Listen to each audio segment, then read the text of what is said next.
വേനൽ മഴയും കാറ്റും ശക്തമായതിനെ തുടർന്ന് പിണ്ടിവന പഞ്ചായത്തിന്റെ വിവിധ പ്രദേശങ്ങളിൽ നാശനഷ്ടങ്ങൾ സംഭവിക്കുന്നത് പതിവായി മാറുകയാണ്. ശക്തമായി വീശിയടിക്കുന്ന കൊടുങ്കാറ്റിന് സമാനമായ കാറ്റാണ് നാശനഷ്ടങ്ങൾക്ക് പ്രധാന കാരണമെന്ന് നാട്ടുകാർ പറയുന്നു. കഴിഞ്ഞ ഒരു മാസത്തിനിടെ 3ലേറെ സംഭവങ്ങളാണ് ഇത്തരത്തിൽ ഉണ്ടായിരിക്കുന്നത്. വിവിധ വാർഡുകളിൽ സംഭവിച്ച നാശനഷ്ടങ്ങളുടെ വിവരങ്ങളിലേക്ക്. വേനൽ മഴയും കാറ്റും ശക്തമായതോടെ പിണ്ടിവന പഞ്ചായത്തിൽ നിരവധി നാശനഷ്ടങ്ങളാണ് സംഭവിച്ചിരിക്കുന്നത്. കഴിഞ്ഞ ഒരു മാസ കാലയളവിൽ 3 തവണയാണ് പ്രകൃതിക്ഷോഭങ്ങൾ മൂലം നാശനഷ്ടങ്ങൾ നേരിട്ടിട്ടുള്ളത്. ശനിയാഴ്ച വീശിയടിച്ച കൊടുങ്കാറ്റിന് സമാനമായ കാറ്റിൽ 8ാം വാർഡിലെ അങ്കണവാടിക്ക് സമീപം ഇലക്ട്രിക് പോസ്റ്റുകൾ ഒടിഞ്ഞു വീണു. അങ്കണവാടിയിൽ ഈ സമയം കുട്ടികൾ ഉണ്ടായിരുന്നുവെന്നാണ് അറിയാൻ സാധിച്ചത്. വൈകിട്ട് അനുഭവപ്പെട്ട ശക്തമായ കാറ്റിൽ വർഷങ്ങൾ പഴക്കമുള്ള പുളിമരം കടപുഴകി വീണ വീടിന്റെ മുൻഭാഗത്തെ മേൽക്കൂര തകർന്നു.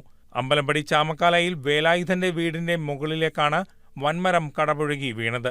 4:30 ഒരു ഭയങ്കര സൗണ്ടും അടുത്ത വീട്ടിലെ 2 മരങ്ങൾ കടപുഴകി എൻ്റെ പെരയുടെ മുകളിലേക്ക് വീണ് ഭയങ്കര സൗണ്ടും.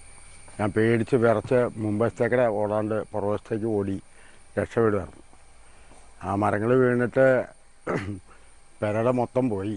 ആ ഷീറ്റും മേഞ്ഞർന്ന ആ ഷീറ്റും ഒക്കെ പൊട്ടി നാശവശായി.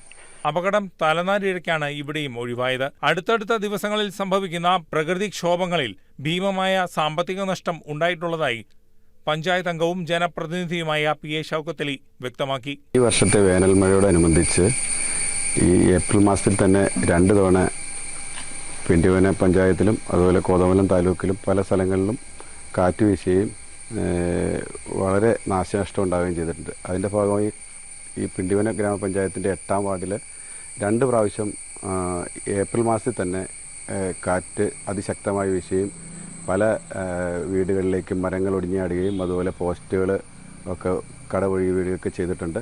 അതിനുശേഷം ഈ മെയ് മാസം 2-ാം തീയതി, അതായത് ഇന്നലെ വൈകുന്നേരം ഈ പ്രദേശത്ത് തന്നെ ഈ 8ാം വാർഡിൽ തന്നെ ഏകദേശം 3-4 സ്ഥലത്ത് പോസ്റ്റ് ഒടിയുകയും അതുപോലെ വലിയ മരങ്ങൾ കടപുഴകി വീഴുകയൊക്കെ ചെയ്തിട്ടുണ്ട്.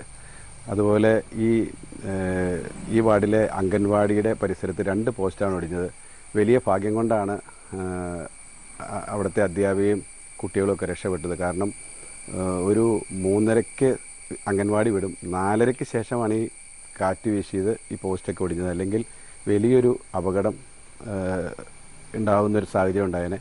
പ്രകൃതിക്ഷോഭം മൂലം സംഭവിച്ചിട്ടുള്ള തടസ്സങ്ങളെക്കുറിച്ച് നാട്ടുകാർ ഇങ്ങനെ പ്രതികരിക്കുന്നു. ഇന്നലെ വൈകിട്ടാണ് ശക്തമായ കാറ്റിൽ തേക്കൊടിഞ്ഞു വീണിട്ട് 2 പോസ്റ്റ് കൂടെ വീണത്. ഞാൻ ആ സമയത്ത് ജോലിക്ക് പോയിക്കായിരുന്നു. വീട്ടിൽ നിന്ന് വിളിക്കുക ചെയ്തത് ഇങ്ങനെ പോസ്റ്റ് മറിഞ്ഞടിയെന്നും പറഞ്ഞ്. മുൻ വർഷങ്ങളെക്കാളും ശക്തമായിട്ടുള്ള കാറ്റാണ് ഈ വർഷം ഉണ്ടാവുന്നത്. ഇതിപ്പോൾ 2ാമത്തെ പ്രാവശ്യമാണ്. എൻ്റെ കുറച്ച് ജാതി മറിഞ്ഞുപോയി. ഇന്നലത്തെ കാറ്റിൽ സമീപത്തുള്ള ഒരു പറമ്പിലെ ജാതി മറിഞ്ഞുപോയി. അപ്പോൾ ഈ പോസ്റ്റിന് സ്റ്റേ ഉണ്ടായില്ല എന്നാണ് എനിക്ക് തോന്നുന്നത്. അതുകൊണ്ടാണ് ഈ പോസ്റ്റ് മറിഞ്ഞപ്പോൾ അതിനോടൊപ്പം തന്നെ അപ്പുറമുള്ള പോസ്റ്റും മറിയുണ്ടായത്. കാറ്റ് ശക്തമായിട്ടുള്ള കാറ്റാണ്. ഇപ്പോൾ മുൻ വർഷങ്ങളെക്കാളും ഒത്തിരി ശക്തമായുള്ള കാറ്റാണ് ഇപ്പോൾ ഉണ്ടായിക്കൊണ്ടിരിക്കുന്നത്. 1-ാം വാർഡിൽ റോഡിന് കുറുകെ സ്വകാര്യ വ്യക്തിയുടെ പുരയിടത്തിൽ നിന്നിരുന്ന 3 വൻമരങ്ങൾ കടപുഴകി വീണു. ഇതുവഴിയുള്ള 11 kV ലൈനിന് തകരാർ സംഭവിച്ചു. ഗതാഗത തടസ്സവും നേരിട്ടു. വൈദ്യുതി മുടങ്ങിയതിനെ തുടർന്ന് ഈ ഭാഗത്തേക്കുള്ള കുടിവെള്ള പമ്പിങ്ങും നിലച്ചു. എന്നാൽ വാർഡ് മെമ്പർ പ്രിൻസ് ജോൺ, സന്നദ്ധ പ്രവർത്തകൻ ജിൻസ് ജോർജ് എന്നിവരുടെയും നാട്ടുകാരുടെയും നേതൃത്വത്തിൽ മരങ്ങൾ വെട്ടിമാറ്റി വൈദ്യുതിയും ഇതുവഴിയുള്ള ഗതാഗതവും പുനഃസ്ഥാപിച്ചു. News desk KCB news.